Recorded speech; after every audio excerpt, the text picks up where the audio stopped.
Hello my dear students, welcome back to my new video. My dear, पिछली class में हम लोगों ने अपना डिस्कशन किया था सैक्रिफाइसिंग रेशियो और गेनिंग रेशियो से रिलेटेड। आज हम लोग थोड़ा ट्रीटमेंट ऑफ गुडविल और एडमिशन की बेसिक बातों से डिस्कशन करेंगे। स्टार्टिंग कोशिश ये करेंगे कि आज की वीडियो में एडमिशन के लगभग सारे टॉपिक्स को ओवर करते हैं।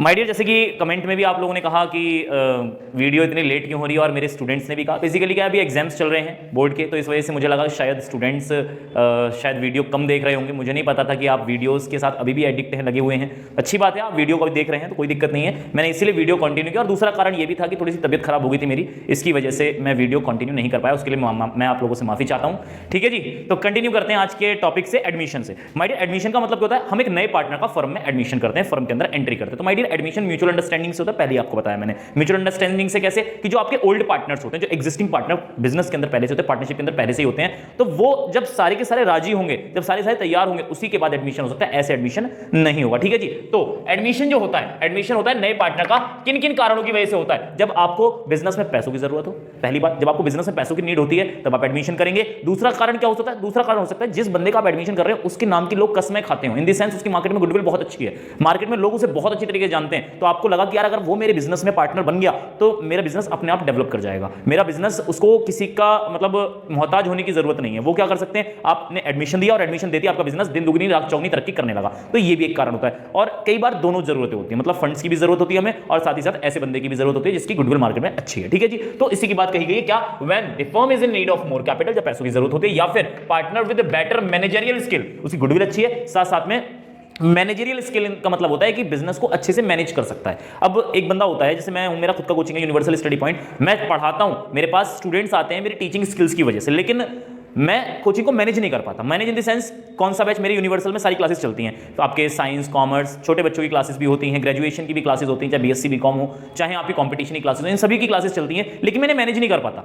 मैंने मैनेज इस तरीके से नहीं कर पाता कि भाई कौन से बैच किसके साथ रहना चाहिए, किस तरीके से रहना चाहिए। बस एक बात बोलता हूं मैं कि किसी भी स्टूडेंट को दिक्कत ना हो। अगर कोई स्टूडेंट पीसीएम ले रखी है उसने, और अगर वो फिजिक्स, केमिस्ट्री और मैथ्स पढ़ना चाहता है तो बार बार ना आए, एक बार आए और एक ही बार में सारी चीजें पढ़ ले। और जो टीचर पढ़ाने आ रहा है वो बार बार ना आए।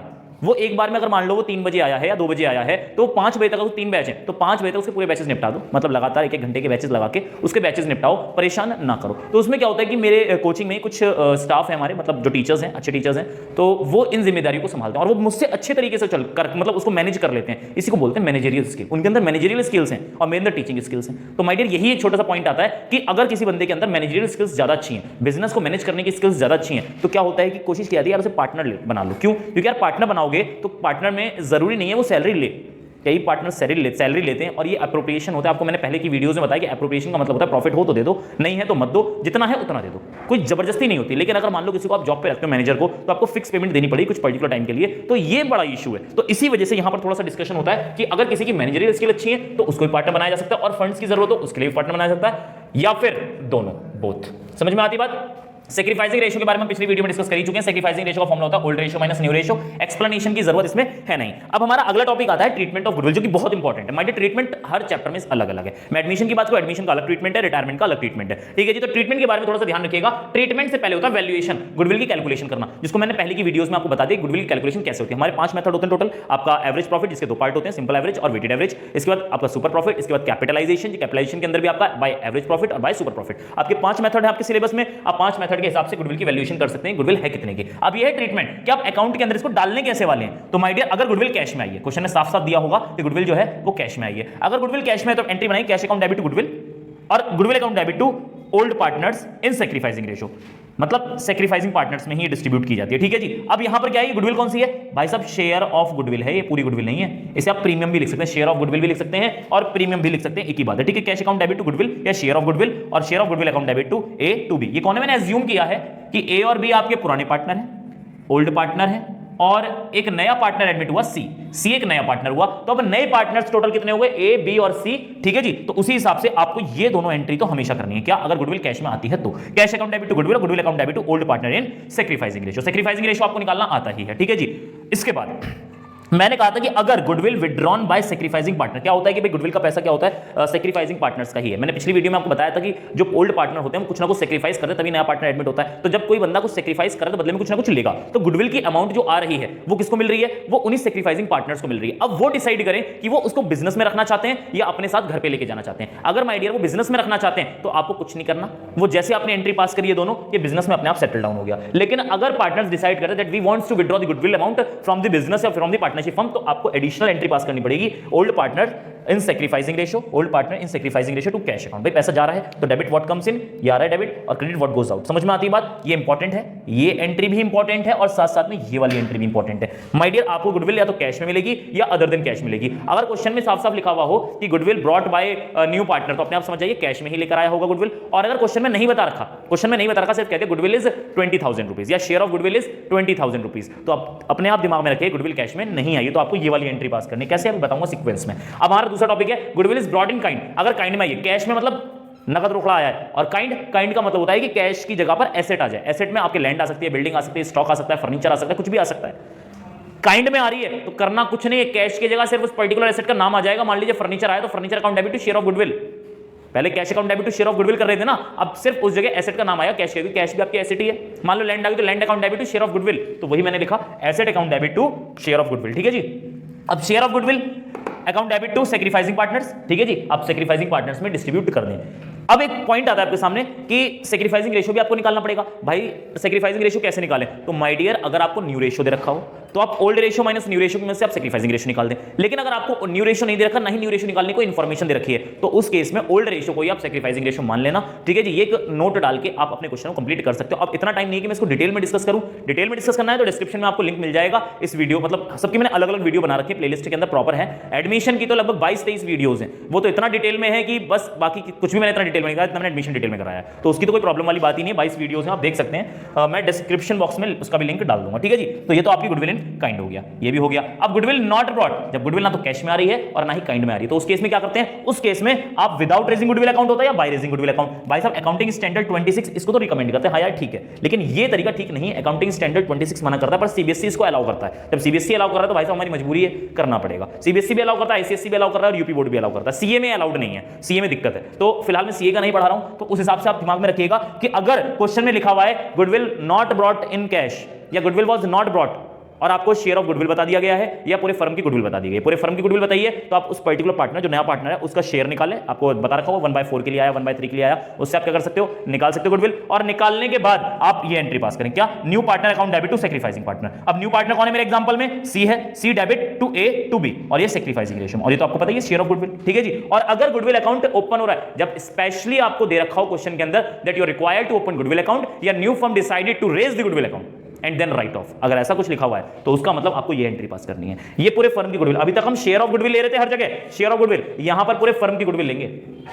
पहले पूरे फर्म की गुडविल को डिस्ट्रीब्यूट करना है ओल्ड पार्टनर्स के ओल्ड रेशियो में। हम अभी क्या कर रहे थे, सेक्रीफाइसिंग पार्टनर्स में बांट रहे थे, अब हम ओल्ड पार्टनर्स के ओल्ड रेशियो में बांटेंगे। समझ में आती बात। Goodwill account debit to old partners in sacrificing ratio, और गुडविल कौन सी, पूरे फर्म की होगी, और फिर इसी गुडविल को आप डिस्ट्रीब्यूट कर देंगे न्यू पार्टनर्स के न्यू रेशियो में। मतलब न्यू पार्टनर तो आप तीनों हो गए, जब नई फर्म आई रिकॉन्स्टिट्यूट हुआ है तो नए पार्टनर बन गए A B C debit to goodwill, कितना हो गया पूरे फर्म की और ये आपके नए रेशियो में। बात समझ में आती है, ये टॉपिक भी ओवर होता है। इसके साथ साथ एक और इंपॉर्टेंट टॉपिक, क्या इंपॉर्टेंट टॉपिक है माय डियर, कई बार क्या होता है कि बैलेंस शीट में आपके क्वेश्चन में जो बैलेंस शीट दे रखी है उसके अंदर एसेट साइड में आपको गुडविल दे रखी होती है, तो ये गुडविल ओल्ड गुडविल होती है। तो माय डियर जब भी आपको दिखे तो शूट इट साइड कर दें, दिखते ही उसे खत्म करना है। मतलब अगर कुछ इंफॉर्मेशन दे रखी तब भी और नहीं दे रखी तब भी आप उसे उठाएं और ओल्ड पार्टनर्स के ओल्ड रेशियो में बांट दें। रिजर्व्स भी ऐसी बढ़ते हैं और गुडविल भी ऐसी बढ़ती है। अगर रिजर्व्स आपको लायबिलिटी साइड में दे, किसी भी प्रकार के reserve, capital reserve, general reserve, capital redemption reserve, कोई भी रिजर्व हो, वो ओल्ड पार्टनर्स के ओल्ड रेशियो में बढ़ता है। और इसी तरीके से कोई अगर गुडविल दे रखी है वो भी आपके ओल्ड पार्टनर्स के ओल्ड रेशियो में बढ़ेगी। क्या, A debit B debit to goodwill. ठीक है जी। ये अपीयर्स इन द बुक्स, और बाकी किस रेशियो में, ओल्ड रेशियो में। यहां पे मैं रिजर्व्स की बात कर दूं, अगर आपको रिजर्व्स दे रखे हैं तो रिजर्व डेबिट से बटेंगे, reserves account debit to old partner in old ratio, ये क्या, अपीयर्स इन द बुक्स। और किस रेशियो में, ये बटेंगे आपके ओल्ड रेशियो में।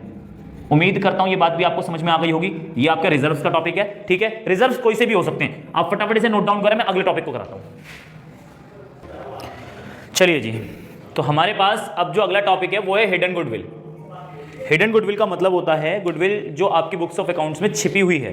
तो हिडन गुडविल को आप कैसे फाइंड करेंगे माय डियर? कई बार क्या होता है क्वेश्चन में आपको गुडविल दे रखी होती है, कई बार गुडविल नहीं दे रखी। एग्जाम में क्वेश्चन आने के चांसेस थोड़े कम है, लेकिन फिर भी सिलेबस में करके चलो, आ गया तो कर लेना, फ्री के नंबर है, ज़्यादा कोई खासा इसमें है नहीं। तो माय डियर हिडन गुडविल कैसे निकलती है? जब नए पार्टनर का गुडविल नहीं बताया, नए पार्टनर गुडविल नहीं बताई, लेकिन उसका शेयर बताया, उसकी कैपिटल बताई कि भाई साहब तू कितने रुपए लेकर आएगा कैपिटल के नाम के, और कितने रुपए लेकर आएगा, सॉरी कितना तेरा को हम शेयर देने वाले। तो माय डियर उसको शेयर हम बताएंगे, कैलकुलेट करके बताएंगे, वो कहीं ना कहीं उसके गुडविल के हिसाब से तो बताएंगे, कहीं ना कहीं उसके अंदर गुडविल इंक्लूड होगी या नहीं होगी, उसके अंदर उसके शेयर की गुडविल इंक्लूड होगी, लेकिन हमें उसी को गुडविल को ढूंढना है। तो उसका एक फॉर्मेट होता है, इसका डिटेल डिस्कशन मैंने कर रखा है, इसका मैं वीडियो मैं आपको डिस्क्रिप्शन बॉक्स में दे दूंगा। देखिए होता क्या है, आप सबसे पहले क्या करें, आप कैपिटल ले लें ऑल पार्टनर्स की, जिसको हम नेटवर्थ बोलते हैं, सभी पार्टनर्स की कैपिटल ले लें और इंक्लूडिंग गुडविल।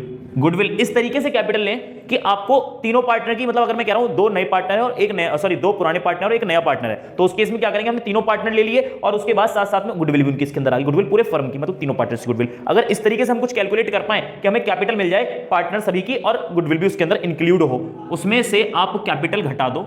कौन सी कैपिटल? सारे के सारे पार्टनर्स की। तो अल्टीमेटली क्या हो जाएगा, गुडविल रह जाएगी या नहीं रह जाएगी? गुडविल रह जाएगी। तो वही तो गुडविल हमें ढूंढनी है और उसी गुडविल को यहाँ फॉर्मेट के रूप में समझा रखा है। तो माय डियर रेसिप्रोकल केस तो आपको पता ही है, कैपिटल एडजस्टमेंट में सीखा था। नेटवर्थ निकालना है, नेटवर्थ कैसे निकलता है? नेटवर्थ निकलने का सिंपल सा तरीका होता है, या तो आप एसेट अप्रोच से कर लो कि सनरी एसेट्स में से आप आउटसाइडर्स लायबिलिटी को माइनस कर देंगे तो आपकी नेटवर्थ आ जाएगी, सॉरी नेटवर्थ आ जाएगी, ठीक है जी। या फिर क्या है आपका पुराना तरीका, देसी तरीका कि capital of all partners plus accumulated profit और रिजर्व्स, मतलब वही कैपिटल रिजर्व, जनरल रिजर्व, इन सब की बातचीत चल रही है। तो net accumulated profit and reserves minus कर दो फिक्टिशियस एसेट, मतलब कोई झूठी एसेट होती है, और माइनस कर दो नॉन ट्रेड इन्वेस्टमेंट, वो इन्वेस्टमेंट जो व्यापार के लिए नहीं है, बस ऐसी कर डाली, व्यापार से जुड़ी हुई इन्वेस्टमेंट नहीं है, वो आपको इसमें से माइनस करनी है। इंपॉर्टेंट इसमें केवल ये दो चीजें हैं आपकी, ये चीजें और ये चीज, मतलब एक्यूमुलेटेड प्रॉफिट और कैपिटल सभी पार्टनर्स की, जो पुराने पार्टनर्स हैं इनको जोड़ जाड़ के छुट्टी करो, और साथ साथ में इसमें इनकमिंग पार्टनर कैपिटल को भी जोड़ दिया जाता है। देखें कैसे, नेटवर्थ इंक्लूडिंग गुडविल। गुडविल कैसे निकलेगी? Of the firm on the basis of capital brought by new partner. नए पार्टनर की कैपिटल के बेसिस पर, नए पार्टनर कैपिटल के बेसिस पर आप पूरे फर्म की कैपिटल निकाल लेंगे, मतलब नेटवर्थ निकाल लेंगे इन गुडविल के साथ। कैसे भला? नए पार्टनर कैपिटल लो और रेसिप्रोकल कर दो उसी नए पार्टनर के शेयर का। मान लो 1/4 के लिए आया है तो आप 4/1 कर दो, तो वो रेसिप्रोकल हो गया। जैसे ही आपने रेसिप्रोकल करके मल्टीप्लिकेशन किया तो ये निकल के आ गई आपकी कैपिटल, और ये कैपिटल है किसकी? ऑल पार्टनर्स की, मतलब old partners plus new partner including goodwill. समझ में आती बात? Including goodwill. तो ये चीज आपकी होगी। इसमें से आपको क्या करना है? नेटवर्थ माइनस करना है एक्सक्लूडिंग गुडविल। वो आपका देसी तरीका है। ये कैपिटल ऑफ ओल्ड पार्टनर आपको बैलेंस शीट में मिल जाएगा, और नए पार्टनर की कैपिटल तो आपको पता ही है, वो आपको क्वेश्चन में दे रखी है। तो ओल्ड पार्टनर कैपिटल प्लस नए पार्टनर कैपिटल प्लस अगर कोई रिवैल्यूएशन प्रॉफिट हुआ तो उसे प्लस करें, और रिवैल्यूएशन लॉस हुआ है तो उसे माइनस करें। क्योंकि ये चीज मैं आपको बताऊंगा कि ये ओल्ड पार्टनर से ही जुड़ी हुई है, ठीक है जी। आप इसमें से आप कैपिटल माइनस करें तो क्या बच गया? आपके पूरे फर्म की गुडविल बच गई। अगर पूरे फर्म की गुडविल बचती तो अब आप एंट्री करने में बिल्कुल तैयार हैं। क्या गुडविल कैश में तो आई नहीं है, तो आप अदर देन कैश वाले विदाउट रेजिंग गुडविल अकाउंट, मैंने थोड़ी देर पहले बताया था, उसी हिसाब से करेंगे। मतलब नया partner account debit to old partner in sacrificing ratio, ठीक है। पूरे फर्म की गुडविल आपको मिल गई है, पूरे फर्म की गुडविल मिल गई, नए पार्टनर का शेयर आपको दे रखा है, उस नए पार्टनर शेयर में लगाएं और आपको गुडविल मिल जाएगी, ठीक है जी। मैंने इसका पूरा का पूरा डिटेल्ड वीडियो बना रखा है, क्वेश्चन करवाया मैंने प्रॉपर, तो आप उसको भी देख लेना, डिस्क्रिप्शन में उसका लिंक भी मिलेगा। अगला टॉपिक है हमारा रिवैल्यूएशन अकाउंट। रिवैल्यूएशन अकाउंट कब बनता है भाई? पहली बात तो रिवैल्यूएशन अकाउंट आपका नॉमिनल अकाउंट होता है, रटने की जरूरत नहीं है, मैं समझा देता हूं। रिवैल्यूएशन अकाउंट आपका नॉमिनल अकाउंट होता है। नॉमिनल अकाउंट का मतलब होता है डेबिट में सारे के सारे लॉसेस और क्रेडिट में सारे के सारे प्रॉफिट्स, मतलब डेबिट में लॉसेस और खर्चे और क्रेडिट में सारे एक्सपेंसेस और प्रॉफिट्स। फिलहाल प्रॉफिट मतलब एक्सपेंसेस बोल दिया मैंने, इनकम और प्रॉफिट, ठीक है जी। इधर इनकम और प्रॉफिट आता है, इधर आपके खर्चे और लॉसेस आते हैं। तो खर्चे तो यहाँ आएंगे नहीं, और ना ही यहाँ पे आपकी इनकम आने वाली है, प्रॉफिट और लॉस आएंगे। ये आपका नॉमिनल अकाउंट होता है। एमसीक्यू में पूछ सकता है आपसे कि रिवैल्यूएशन अकाउंट कौन सा अकाउंट होता है? रिवैल्यूएशन अकाउंट आपका नॉमिनल अकाउंट होता है, ठीक है जी। रिवैल्यूएशन अकाउंट बनता कब है? जब माय डियर रिकॉन्स्टिट्यूशन होता है पार्टनरशिप फॉर्म का। जब भी रिकॉन्स्टिट्यूशन होता है, एडमिशन हो, रिटायरमेंट हो, डेथ हो, कुछ भी हो, या चेंज इन पीएसआर हो, प्रॉफिट शेयरिंग रेशियो, तो उस केस में रिकॉन्स्टिट्यूशन होता है, मतलब पिछली डीड को कैंसिल किया जाता है और नई डीड तैयार की जाती है, पार्टनरशिप डीड, ठीक है जी। तो जब रिकॉन्स्टिट्यूशन होता है तो एसेट एंड लायबिलिटीज का रिवैल्यूएशन होता है कि अब बुक्स ऑफ अकाउंट्स में आपके एसेट एंड लायबिलिटीज की क्या वैल्यू है। तो कभी कभी एसेट्स की वैल्यू बढ़ जाती है, कभी कभी घट जाती है, लायबिलिटीज बढ़ जाती है, लायबिलिटीज घट जाती है। तो माय डियर उस केस में अगर लायबिलिटीज बढ़ रही हैं तो पुराने पार्टनर्स की वजह से बढ़ रही हैं, उन लोगों ने ध्यान से काम नहीं किया, इसी वजह से लायबिलिटी बढ़ रही है। और अगर लायबिलिटी घट रही है मतलब फायदा हो रहा है ना, मेरे को पहले देने थे 10,000 रुपए, अब देने 8,000 रुपए, भाई 2,000 रुपए बच रहे हैं, तो फायदा हो रहा है ना। किसकी वजह से हो रहा है? पुराने पार्टनर्स की मेहनत की वजह से। आपकी एसेट की वैल्यू पहले 1 लाख रुपए थी, अब बढ़ के 1.5 लाख हो गई। किसकी मेहनत है? माय डियर पुराने पार्टनर्स की मेहनत है। अगर मान लीजिए पहले 1 लाख की थी, अब घट के 50,000 आएगी, मतलब वहां गोलियां चला दिया आपने, विवाद कर दिया, तो उस केस में उसकी वैल्यू क्या हो जाएगी? घट जाएगी। तो 1 लाख की थी, वो घट के कितनी रहेगी? 50,000 की रहेगी। तो उस केस में क्या हो गया? लॉस करा किसने? पुराने पार्टनर से। नए पार्टनर कोई रोल है क्या इसके अंदर? नए पार्टनर कोई रोल नहीं है। तो अगर रिवैल्यूएशन से प्रॉफिट या लॉस होता है वो हमेशा पुराने पार्टनर से बढ़ता है, वो कभी भी नए पार्टनर्स में नहीं बढ़ता, ठीक है जी। इतना ध्यान रखिएगा। अब जरा मेरी बात को समझिए। देखें जरा, मैंने आपसे कहा एसेट लैंड की ही बात कर लेते हैं। लैंड आपकी 1 लाख की थी, बढ़ के 1.5 लाख हो गई, आपका फायदा हुआ 50,000 का, नुकसान फायदा हो गया, और फायदा क्या था नॉमिनल अकाउंट इधर आएगा, तो इंक्रीज इन एसेट आपने स्टेट डाल दिया, 50,000 रुपए आप उधर डाल देंगे। मैंने कहा लैंड आपका 1 लाख का था, 80,000 रह गया, आपका लैंड कितने का था 1 लाख का, कितना रह गया 80,000, फायदा हुआ नुकसान हो गया, नुकसान डेबिट में आएगा, डिक्रीज इन एसेट। ठीक है, अब मैं लायबिलिटीज की बात करूं, लायबिलिटीज का मतलब मैं जब किसी को पेमेंट कर रहा हूं, मान लीजिए मैंने किसी से लोन ले रखा है, मान लीजिए एक ही फिगर रखते हैं, कंफ्यूज क्यों करें, चलो जल्दी कर लेते हैं इसको। मैंने लोन ले रखा है 1 लाख रुपए का, जब मैंने 1 लाख रुपए का लोन ले रखा है, मतलब मुझे किसी को, सामने वाली पार्टी को 1 लाख रुपए देने हैं। अब हुआ क्या कि अब उस सामने वाली पार्टी ने कहा भैया कोई बात नहीं, तुम 80,000 दे दो, कोई दिक्कत नहीं है। मतलब उसने क्या किया, लायबिलिटी कम कर दी, पहले मुझे 1 लाख देने थे, अब मुझे कितने देने, 80,000 देने, मतलब लायबिलिटी घट रही है, तो मेरा फायदा हुआ नुकसान, ऑब्वियसली फायदा हुआ तो मतलब डिक्रीज इन लायबिलिटी आपका इधर आ गया। ठीक है, अब मैंने कहा लायबिलिटी थी 1 लाख की, ठीक है जी, और मैंने उसे राड़ कर दी, उसने कहा भाई शाम तक देवा तो दे, वरना 1,10,000 कर दूंगा। समझ में आती बात? तो 1,10,000 करते क्या हो गया, मेरा नुकसान हो गया। पहले उसको 1 लाख देने थे, अब 1 लाख की जगह 1,10,000 देने, इसका मतलब क्या हो गया, लायबिलिटी बढ़ा दी आपने, इंक्रीज इन लायबिलिटी, तो आपका नुकसान हो गया, डेबिट में आ गया। ठीक है जी, अब बात करते हैं अनरिकॉर्डेड लायबिलिटी, ऐसी लायबिलिटी जिसके बारे में आपको आइडिया ही नहीं था, आप तो सोच के बैठे थे मुझे किसी का पेमेंट ही नहीं करना, तसल्ली से घर में बैठे हुए हो, अचानक आपके सामने आ जाए कि आपको 1 लाख का पेमेंट करना है, 2 लाख का पेमेंट करना है, 10 लाख का पेमेंट करना है। कॉमर्स वाले लाख तो एक नहीं बोल देते, लाख करोड़ ऐसे है बिल्कुल पानी की तरह हमारे कॉमर्सियंस के लिए। तो मैंने कहा कि हम लोग क्या कर रहे हैं, अभी मैं बैठा हूं तसल्ली से, मुझे किसी का पेमेंट नहीं करना, अचानक मेरे सामने फोन आ जाए, भाई साहब आपने कर्जा ले रखा था, आपके बाप दादाओं ने कर्जा ले रखा था, आपको पेमेंट करना है, मेरा नुकसान हो गया बैठे बैठाएगा, तो अनरिकॉर्डेड लायबिलिटी। ऐसी लायबिलिटी जिसके बारे में कोई जानकारी नहीं थी, तो मैंने कहा डेबिट में लिख डाली। एसेट्स, वो एसेट्स जिनके बारे में मुझे कोई जानकारी नहीं थी, मैं बैठा टेंशन में, यार कैसे पैसे का जुगाड़ होगा, कहां से पैसा जुगाड़ होगा, परेशान हूं मैं, और अचानक पता चला पुश्तैनी जायदाद पड़ी है मेरी, कोई पुश्तैनी जायदाद एकदम सामने आ गई, ऐसी एसेट जिसके बारे में कोई जानकारी नहीं थी, अचानक आपके सामने, आपका फायदा हुआ नुकसान जी, बिल्कुल फायदा हुआ। तो उस केस में क्या गया, आपने बाय अनरिकॉर्डेड एसेट्स। ठीक है जी, तो ये आपके फायदे हैं, ये लॉसेज हैं, तो फायदे में से लॉसेज को निपटाओगे तो फायदे तो बचेगा, इधर प्रॉफिट आता है, और अगर लॉसेज में से प्रॉफिट को घटाओगे और इधर क्या बचेगा, लॉस बचेगा, दोनों स्थिति में केवल एक ही चीज आएगी, तो प्रॉफिट आएगा या फिर लॉस आएगा। और ये दोनों को दोनों ओल्ड पार्टनर्स के ओल्ड रेशियो में बटेंगे, मैंने बता दिया कैसे बटेंगे। देखिए ट्रांसफर कहां करना है, पार्टनर्स के कैपिटल अकाउंट में। ठीक है, तो प्रॉफिट अगर हुआ है ट्रांसफर करना है कैपिटल अकाउंट में, पार्टनर्स के कैपिटल अकाउंट, और ओल्ड पार्टनर्स के ओल्ड रेशियो बढ़ जाएगा। और अगर लॉस होता है, इफ एनी, ध्यान रखिएगा, या तो प्रॉफिट ही होगा या फिर लॉस ही होगा, तो क्या transfer to capital account old partners के ओल्ड रेशियो में ही ये भी बढ़ जाएगा। ठीक है जी, अब जरा फटाफट से नोट करें, मैं मेमोरेंडम के बारे में बताता हूं। चलिए जी, मेमोरेंडम रिवैल्यूएशन की बात कर रहे हैं। मेमोरेंडम रिवैल्यूएशन क्या होता है माय डियर, एक तरीके से कच्चे खाते कहलाते हैं। मेमोरेंडम आपके कच्चे खाते इसलिए कहलाते हैं, कई बार क्या होता है कि ओल्ड फर्म जो है रिवैल्यूएशन को नहीं मानती, सॉरी न्यू फर्म रिवैल्यूएशन को नहीं मानती। कैसा होता है कि आपने रिवैल्यूएशन अकाउंट बनाया, मैंने आपको बताया रिवैल्यूएशन अकाउंट कब बनता है, रिवैल्यूएशन अकाउंट तब बनता है जब आपकी एसेट एंड लायबिलिटीज रिवैल्यू हो, एसेट्स की कीमत घटे या बढ़े, लायबिलिटी की कीमत घटे या बढ़े। लेकिन क्या होता है कि कई बार नए पार्टनर्स ने, नई फर्म ने मिलकर कहा कि यार नहीं, हम पुरानी वैल्यूज को नहीं मानेंगे, हम पुरानी वैल्यूज, सॉरी हम नई वैल्यूज को नहीं मानेंगे, हम पुरानी वैल्यूज को ही मानेंगे जो बुक्स ऑफ अकाउंट्स में आपकी ओल्ड वैल्यू है। तो क्वेश्चन में साफ साफ लिखा होगा, मैं क्लियर बताऊं, मेमोरेंडम का यूज तब तक बिल्कुल नहीं करना जब तक क्वेश्चन में साफ साफ ना दिया हुआ हो। जब क्वेश्चन में साफ साफ दिया हो कि आपकी जो asset and liability should be, new firm had decided that asset and liability should be continued eight their old book value, या तो ऐसे कुछ लिखा हो, या फिर revaluation, prepare memorandum revaluation account, तभी आपको मेमोरेंडम रिवैल्यूएशन अकाउंट बनाना है, वरना अपना दिमाग मत लगाना। ये जुगाड़ है, सिंपल जुगाड़। मैंने आपको बताया इंक्रीज हो रही है एसेट, हर चीज की डबल पोस्टिंग होती है। आपने जो एसेट बढ़ी है, मैंने कहा 1 लाख से 1.5 लाख हो गई, तो आपने क्या किया, 50,000 जोड़ दिए, किसमें, इधर साइड में डाल दिए। डबल पोस्टिंग कहां करोगे, इसको एसेट में जोड़ देना है जाके। मान लीजिए एसेट घटाई है, 1 लाख से 80,000 रह गई, तो कितने का डिक्रीमेंट हुआ, 20,000 का, तो आप 20,000 यहां लिख रहे हो, दूसरे 20,000 माइनस कर दोगे एसेट में से जाके, मतलब आपको डबल पोस्टिंग करनी है। डबल पोस्टिंग का इफेक्ट जरूर होगा, पर नई फर्म ने क्या कहा कि यार आप रिवैल्यूएशन अकाउंट बनाओ, रिवैल्यूएशन अकाउंट बनाओ, पर इसकी डबल पोस्टिंग और बैलेंस शीट में नहीं करोगे। बैलेंस शीट हमें पुरानी बुक वैल्यू पर ही चाहिए। अब यार जब आप डबल अकाउंटिंग सिस्टम पढ़ रहे हो, और अगर आप यहां पे डेबिट कर रहे हो या क्रेडिट कर रहे हो, कुछ भी कर रहे हो, अगर आप डेबिट कर रहे हो, क्रेडिट कर रहे हो, तो इसका डबल पोस्टिंग तो आपको करनी पड़ेगी। आपको बैलेंस शीट में तो शो करना पड़ेगा, पर बैलेंस शीट में शो कैसे करें, बैलेंस शीट में इस तरीके से शो नहीं कर सकते। उस केस में हमें जुगाड़ करना पड़ता है, हमें इसी खाते को थोड़ा एक्सपेंड करना है। मतलब देखिए जरा, रिवैल्यूएशन अकाउंट यहां से यहां तक तो बिल्कुल सेम कॉपी है। मैंने इस बार लॉस नहीं लिया, मैंने प्रॉफिट लिया। ठीक है जी, तो आपको पता है कि तो प्रॉफिट आएगा या लॉस आएगा, कोई भी एक चीज आने वाली है। तो मैंने क्या किया, यहां देखिए जरा, मेमोरेंडम आपका, सॉरी रिवैल्यूएशन आपका बिल्कुल सेम वैसा ही है, मैंने बस इसको एक्सपेंड कर दिया। मतलब इसकी डबल पोस्टिंग कहां करूं, भाई साहब क्रेडिट में होगी तो डेबिट में करनी पड़ेगी, बाकी हर जगह करने से मना कर दिया, तो इसकी डबल पोस्टिंग मैंने नहीं कर दी।